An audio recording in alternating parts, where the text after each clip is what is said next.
त्यांचा मुलांक 9 आहे, त्यांच्यासाठी येणारं वर्ष कसं राहील? मुलांक 9 म्हणजे काय? जन्मतारीख 9/18/27. ठीक आहे. आणि याला मंगळ ग्रह लीड करतो. सूर्य आणि मंगळ अतिशय उत्तम युती आहे. बरोबर.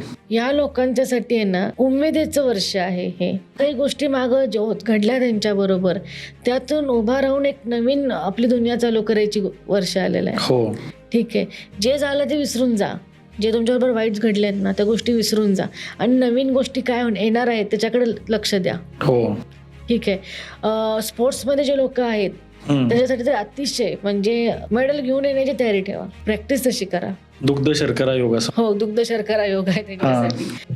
जर तुम्ही इलेक्शन लढत असाल आणि तुमचा जन्म सप्टेंबर महिन्यामध्ये झालेला आहे त्यांच्यासाठी तर दुग्ध शर्करा योग आहे. बिनधास्त इलेक्शन लढा. म्हणजे सप्टेंबर महिन्यात ज्यांचा मुलांक 9 आहे आणि सप्टेंबर महिन्यातला जन्म आहे बिनधास्त इलेक्शन लढा. अरे वा. म्हणजे जे खूपच चांगलं योग ते घेऊन येतोय. ऑब्विसली तसे तुमचे पाहिजेत. नाहीतर फक्त जाऊन फॉर्म भरला नाही यायचे मॅडम जवळ. फॉर्म भरलाय आणि होत नाही असं नाही. तुमच्या प्रयत्नांना यश देणार. प्रयत्नांशी परमेश्वर.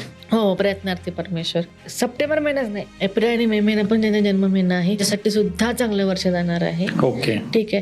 मग स्पोर्ट्स, इलेक्शन, राजकारण, सैन्य दल, आर्मी ज्या काही अशा गोष्टी आहेत मंगळ रिलेटेड त्या गोष्टींना यश भेटणार. ओके. भेटणार म्हणजे भेटणार. ठीक आहे. फक्त 2 महिने सांगते, जुलै आणि ऑगस्ट वाल्याने. ओके. त्यांचा जन्म मुलांक 9 आहे आणि ऑगस्ट मध्ये जन्म झालेला आहे. त्यांनी जपून. पण काय काळजी घ्यावी अशा लोकांनी? अशा लोकांना का सांगते, यांनी मेडिटेशन केलंच बेटर आहे. मी सगळ्यांना सांगते की वर्षाला की मेडिटेशन करा. मेंटली आपण प्रिपेअर राहतो, जरा शांत राहतो. आपल्या बरोबर खूप उतल गोष्टी होत असतात. यांच्या बरोबर आहे ना मनासारख्या गोष्टी होणार नाहीत. ओके.